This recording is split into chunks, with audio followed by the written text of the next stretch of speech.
ఈరోజు ఇలాంటి పరిస్థితులకు దారి తీసిన దానికి కారణాలు ఏమిటి అని చెప్పి అందరం కూడా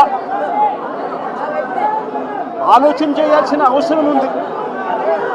ఎందుకు ఈ ఘటన జరిగింది, ఈ ఘటనకు గల కారణాలు ఏమిటి అని చెప్పి నిజంగా ఆశ్చర్యం కలిగించే విషయాలు బయటకు వస్తాయి. వైకుంఠ ఏకాదశి అని చెప్పి ప్రతి సంవత్సరం మనం జరుపుకుంటాం. ప్రతి సంవత్సరము వైకుంఠ ఏకాదశి నాడున ఆ రోజుల్లో కొన్ని లక్షల మంది వెంకటేశ్వర స్వామి దర్శనానికి వస్తారని, ఆ రోజు వైకుంఠ ద్వారం తెరుస్తారు అని అందరికీ కూడా తెలుసు. వైకుంఠ ద్వారం తెరవడం అన్నది మహాపుణ్యాన్ని ఇస్తుందని, ఆ పుణ్యం కోసం లక్షల మంది జనాలు ఆ రోజున వస్తారు తిరుపతికి అని అందరికీ తెలిసిన విషయం. నేను ఒకటి అడుగుతా ఉన్నా, 10వ తారీఖున వైకుంఠ ఏకాదశి అని అందరికీ తెలుసు. లక్షల మంది జనాభా ఇక్కడికి వస్తారు అన్న సంగతి అందరికీ తెలుసు. మరి లక్షల మంది జనాభా వస్తారు అని అందరికీ తెలిసి ఉన్నా కూడా ఎందుకు తిరుమల తిరుపతి దేవస్థానంలో టికెట్లు ఇచ్చే కౌంటర్ల దగ్గర ఎందుకు మీరు సెక్యూరిటీ అరేంజ్మెంట్స్, ప్రోటోకాల్స్ పాటించలేదు అని అడుగుతా ఉన్నా. కారణం ఏమిటి అంటే ఇక్కడ ఉన్న టీటీడీ అధికారుల దగ్గర నుంచి, టీటీడీ చైర్మన్ దగ్గర నుంచి, ఎస్పీ దగ్గర నుంచి, కలెక్టర్ దగ్గర వరకు అందరూ కూడా దీంట్లో భాగస్వాములే. చంద్రబాబు నాయుడు గారికి తెలుసు 10వ తారీఖున వైకుంఠ ఏకాదశి అని చెప్పి ఆయన ప్రోగ్రాం కుప్పంలో పెట్టుకుంటాడు. 6వ తారీఖు, 7వ తారీఖు, 8వ తారీఖు పొద్దున 8వ తారీఖు దాకా తాను ఇక్కడే ఉంటాడు. తాను కుప్పంలో ఉన్నాడు అని చెప్పి మొత్తం పోలీస్ డిపార్ట్మెంటు, ఈ జిల్లానే కాకుండా తిరుపతి జిల్లాకు సంబంధించిన పోలీసులు అందరూ కూడా చంద్రబాబు నాయుడు గారిని ప్రసన్నం చేసుకునే దానికోసం కొనుక్కుపోతారు. 6వ తారీఖు, 7వ తారీఖు, 8వ తారీఖు మధ్యాహ్నం దాకా చంద్రబాబు నాయుడు గారు ఇక్కడే ఉంటారు. చంద్రబాబు నాయుడు గారు మధ్యాహ్నం 8వ తారీఖు మధ్యాహ్నం దాని ఇక్కడి నుంచి బయలుదేరిపోతాడు. 8వ తారీఖు రాత్రి 8:30 గంటలకు టికెట్లు ఇచ్చే కార్యక్రమం జరిగేటప్పుడు ఈ ఘటన జరుగుతుంది. నిజంగా పోలీసులందరూ కూడా చేయాల్సింది ఏమిటి? ఇన్ని లక్షల మంది వస్తారు అని తెలిసినప్పుడు, చంద్రబాబు నాయుడు గారి పర్యటన కూడా అటువైపున ఉంది, కుటుంబంలో ఉంది అని తెలిసినప్పుడు ప్రత్యామ్నాయ అరేంజ్మెంట్స్ చేసుకోవాల్సిన అవసరం ఉందా లేదా? కానీ ఎలాంటి ప్రత్యామ్నాయ అరేంజ్మెంట్స్ చేసుకోలేదు. అందరూ కూడా చంద్రబాబు నాయుడు గారి పర్యటనలో నిమగ్నమయ్యారు. 8వ తారీఖు మధ్యాహ్నం దాకా తాను ఇక్కడే ఉంటాడు. 8వ తారీఖు రాత్రి 8:30కు ఘటనలు జరిగాయి. ఎందుకు ఈ ఘటనలు జరిగాయి అంటే ప్రోటోకాల్ ఎక్కడా కూడా లేదు. అందరినీ కూడా నేను ఇక్కడికి వెళ్ళి అడిగితే పద్మావతి పార్క్లో ఒక సెంటర్, పద్మావతి పార్క్ ఎదురుగా ఒక సెంటర్, ఏం సెంటర్ కాదు బైరాగిపట్నం కౌంటర్, బైరాగిపట్టడి కౌంటర్కి ఎదురుగా పార్కులో పొద్దున 9 గంటల నుంచి మనుషులను అక్కడే క్యాంప్ చేయించారు. మనుషులందరినీ కూడా అక్కడే పార్క్ చేయించారు. 8:30కు రాత్రి పార్క్ గేట్లు తెరిచారు. కౌంటర్ లైన్లో నిలబడండి అని చెప్పి గేట్లు తెరిచారు. వెంటనే అందరూ పరిగెత్తుకుంటూ పోవడం, తోపిసలాట జరిగింది. చీకటిలో ఆ పార్కులో పెట్టిన వాళ్ళకి ఏదైనా ఇచ్చారా? కొన్ని మిగిలిన కౌంటర్లలో పెట్టిన వాళ్ళకి ఏమైనా ఇచ్చారా? వాళ్ళను ఎందుకు మొట్టమొదటి గంట నుంచి వాళ్ళు అక్కడికి చేరుకునేప్పటి నుంచి వాళ్ళ లైన్లలో ఎందుకు పెట్టలేదు? ఎందుకు అక్కడ సఫిషియెంట్ పోలీస్ ఫోర్స్ ఇవ్వలేదు? అక్కడ ఉన్న వాళ్ళ లైన్లో మొదటి నుంచి పెట్టడం మొదలుపెట్టిందంటే అన్ని సెంటర్లలో కూడా పెట్టి ఉండింటే ఈ ఘటన జరిగి ఉండేది కాదు ఎక్కడా కూడా. అలా చేయాల అందరినీ కూడా వీళ్ళందరూ ఆయా సెంటర్లలో లైన్లలో పెట్టేదానికి ఎవరు కూడా పోలీసులు లేకపోవడము, పోలీసులు రోప్ పార్టీస్ లేకపోవడము, పోలీసులు లేకపోవడము, ఎవరు కూడా లైన్లలో నిలబెట్టలేదు. అందరినీ కూడా ఒక గ్రూప్గా ఫామ్ చేసి ఒక చోట ఆ కౌంటర్ ఎదురుందనో కౌంటర్ పక్కన అందరినీ పెట్టి ఆ తర్వాత అందరినీ కూడా టయానికి ఇచ్చిపెట్టే కార్యక్రమం చేస్తారు. దీనివల్ల ఈ ఘటనలు జరిగాయి. ఇదే పోలీసులు, ఇదే చంద్రబాబు నాయుడు గారు ఎంత దిక్కుమాలిన అబద్ధాలు ఆడుతూ ఉన్నారు అని అంటే, ఇదేదో ఒకే ఒక చోట జరిగింది, అది కూడా తప్పే. విష్ణు నివాసం వీళ్ళు ఫైల్ చేసిన ఎఫ్ఐఆర్ కాపీలో విష్ణు నివాసం దగ్గర ఒకరు చనిపోయిన ఎఫ్ఐఆర్ రిజిస్టర్ అయింది. బైరాగి పట్టడిలో 5 మంది చనిపోయినట్టు మరో ఎఫ్ఐఆర్ రిజిస్టర్ అయింది. ఇక్కడ పోయి చూస్తే వచ్చిన వాళ్ళు రకరకాల అన్ని ప్రాంతాల నుంచి, రకరకాల కౌంటర్లు ఎక్కడెక్కడ ఉన్న అన్ని కౌంటర్ల నుంచి వచ్చిన మనుషులు, తొక్కిసలాటలో ఉన్న మనుషులు ఇక్కడ కనిపిస్తారు. కారణం ఏమిటి? టీటీడీ అనే ఒక వ్యవస్థ ఇంత ఇంపార్టెంట్ రోజున, వైకుంఠ ఏకాదశి రోజున ఇన్ని లక్షల మంది వస్తారు అన్న సంగతి తెలిసి ఇంత దారుణమైన అరేంజ్మెంట్లు చేయడం జరిగింది. దీంట్లో బాధ్యులు ఒక టీటీడీ ఒకడే కాదు, TTD, entire SP, police department, collector, entire revenue department, వీళ్ళందరూ కూడా దీంట్లో భాగస్వామే, ఇంక్లూడింగ్ చంద్రబాబు నాయుడు గారు. చంద్రబాబు నాయుడు గారు సొంత జిల్లా అన్న సంగతి తెలుసు.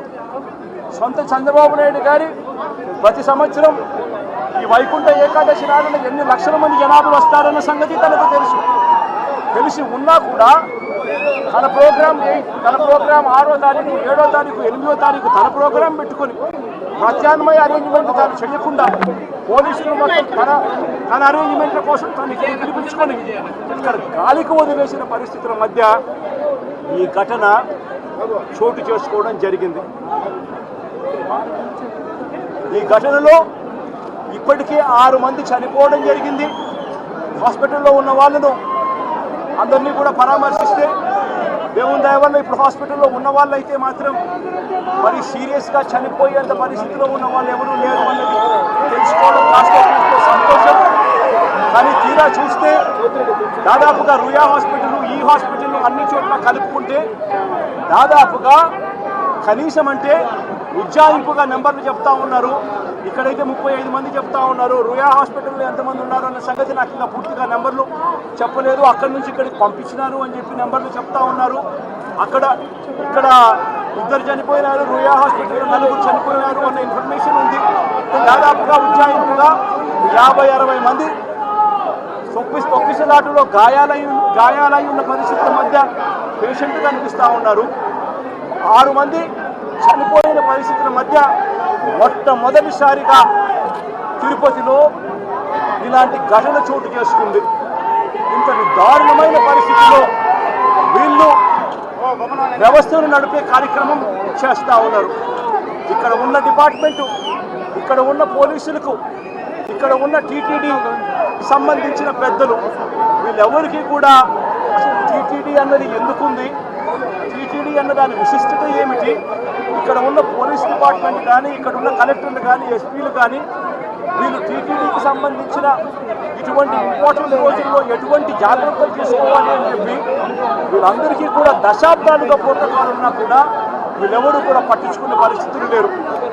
టీటీడీ చైర్మన్ దగ్గర నుంచి పోలీసు వ్యవస్థ దాకా కూడా ఎవరు కూడా తిరుమలలో ఇన్ని లక్షల మంది వస్తా ఉన్న నేపథ్యంలో వాళ్ళకి ఏ రకమైన సెక్యూరిటీ కల్పించాలి, వారికి ఏ రకమైన వసతులు కల్పించాలి అన్న ఆలోచన ఎవ్వరికీ లేదు. కనీసం ఆ కౌంటర్లలో నిలబడి ఉన్న ప్రజలకు ఆ పార్కుల్లో ఇక్కడ ఉన్న వాళ్ళ పేషెంట్లను అడిగితే అన్న 9 గంటలకు వచ్చినామన్న ఆ పార్కులో అన్నే ఉన్నాము, పార్కులో పెట్టారు, కనీసం నీళ్లు కూడా ఇవ్వలేదన్న అని చెప్తున్నారు.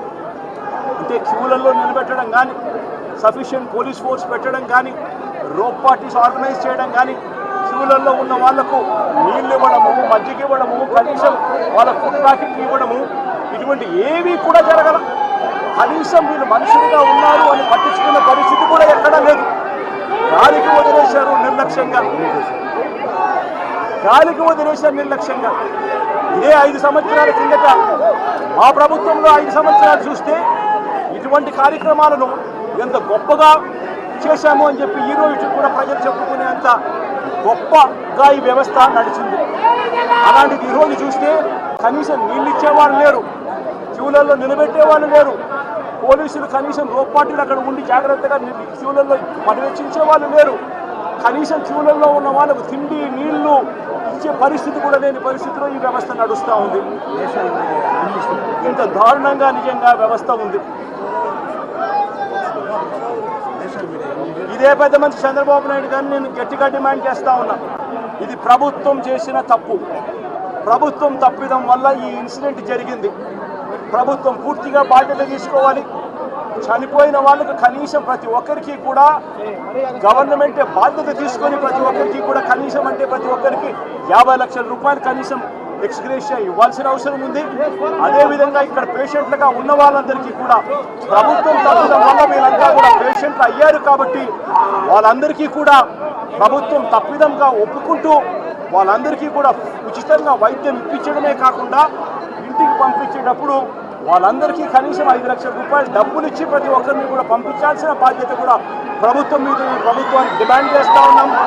అదేవిధంగా బాధ్యత తీసుకోవాల్సిన ప్రభుత్వం బాధ్యత తీసుకోవాలని కూడా గట్టిగా డిమాండ్ చేస్తూ ఉన్నాం. దీంట్లో బాధ్యులు చంద్రబాబు నాయుడు గారు, టీటీడీ చైర్మన్ గారు, TTD EO, TTD additional EO. ఎందుకంటే వీళ్ళే ఎంతమందిని ప్రవేశింపజేయాలి అని చెప్పి వీళ్ళు ఆదేశాలు ఇస్తారు కాబట్టి వీళ్ళు కూడా బాధ్యులు. అదేవిధంగా ఎస్పీ, కలెక్టరు వీళ్ళు కూడా ఈక్వలీ రెస్పాన్సిబుల్ పీపుల్. మొత్తం పోలీస్ డిపార్ట్మెంట్ను లేకుండా చేసి పోలీస్ డిపార్ట్మెంట్ను పలసగా అక్కడ పెట్టి ఈ చావులకు కారణమైన వీళ్ళందరి మీద కూడా యాక్షన్ తీసుకోవాల్సిన అవసరం ఉంది. Endowment minister, home minister, chief minister, TTD chairman, EO, additional EO, SP, collector అందరూ కూడా దీంట్లో బాధ్యత తీసుకోవాల్సిన అవసరం ఎంతైనా ఉంది. వీళ్ళు పెట్టిన ఎఫ్ఐఆర్లలో వీళ్ళు పెట్టిన ఎంత అన్యాయంగా వీళ్ళు కేసులు పెడతా ఉన్నారనంటే వీళ్ళు పెట్టిన ఎఫ్ఐఆర్లు చూస్తే ఇదే ఘటనకు సంబంధించి వీళ్ళు బుక్ చేసిన సెక్షన్స్ 194 బిఎన్ఎస్ సెక్షన్ కింద వీళ్ళు పెడతారు. అంటే దమ్మి జరిగి ఇద్దరు కొట్టుకుంటే పెట్టే సెక్షన్లు, అక్కడ దమ్మి జరిగి ఇద్దరు కొట్టుకుంటే జరిగిన ఇన్సిడెంట్ ఇది. ప్రభుత్వం నిర్లక్ష్యం వల్ల జరిగిన ఇన్సిడెంట్. అంటే దానికి 105 బిఎన్ఎస్ పెట్టాల్సింది పోయి కావాలని కేసును నీరు గార్చేందుకు ఒక చిన్న కేసు కింద దీన్ని తీసి పక్కన పడేసేందుకు వీళ్ళు ఇంత దారుణంగా ఎఫ్ఐఆర్ బుక్ చేస్తూ ఉన్నారనంటే వీళ్ళకి కనీసం మానవత్వం లేదు, కనీసం చిత్తశుద్ధి లేదు, వీళ్ళు ఏదైనా బాగా చెయ్యాలి అన్న ఆలోచన అంతకన్నా కూడా లేదు. తిరుమల తిరుపతి దేవస్థానానికి సంబంధించిన పరువును, ప్రతిష్టను పెంచే పరిస్థితి నుంచి దిగజార్చే పరిస్థితి ఎప్పుడు వచ్చింది అంటే అది చంద్రబాబు నాయుడు గారు ముఖ్యమంత్రి అయిన తర్వాతనే మొట్టమొదటిసారిగా ఈ అడుగులు పడతా ఉన్నాయి, జరుగుతూ ఉన్నాయి. అది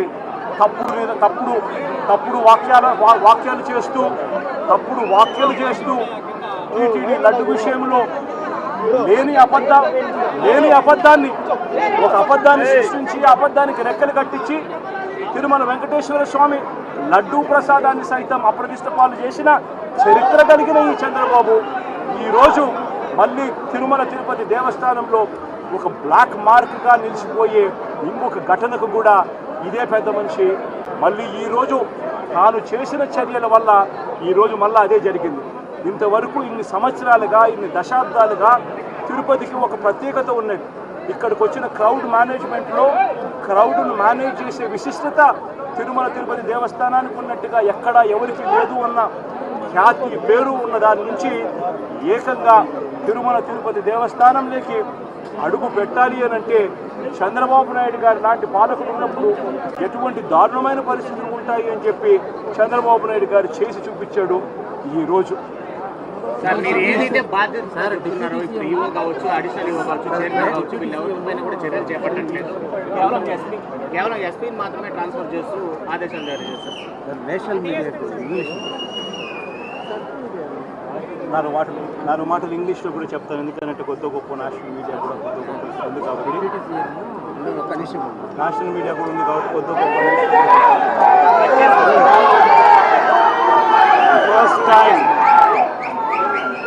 first time in the history of Tirumala Tirupati Devasthanam such an incident took place. Never in the history of Tirumala Tirupati Devasthanam we have witnessed a stampede which led to people dying. This is the first time a black mark in the history of Tirumala Tirupati Devasthanam such an incident took place. One should seriously ask why such incident has taken place, what kind of lapses have taken place, and who is responsible for such lapses, and what is the action that has been taken against these people. If one were to see these kind of issues, one would clearly notice what exactly happened. Vaikunta Ekadashi is such an auspicious event which occurs every year, and every year on this particular auspicious occasion it is evident to everybody that lakhs of people visit Tirumala Tirupati Devasthanam, because on that particular day the Vaikunta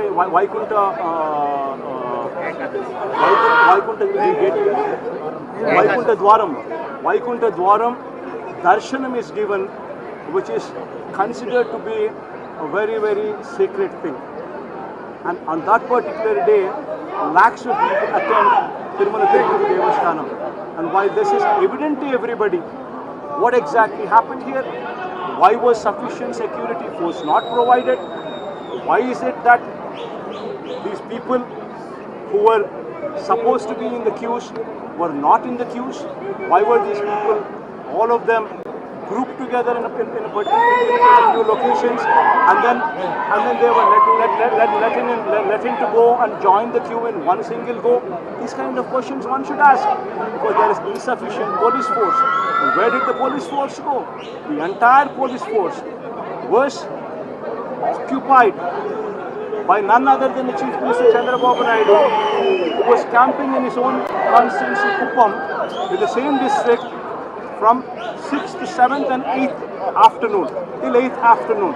So the entire police force, both from Chittoor and from Tirupati districts, were allocated to Chandrababu Naidu, ignoring this major event.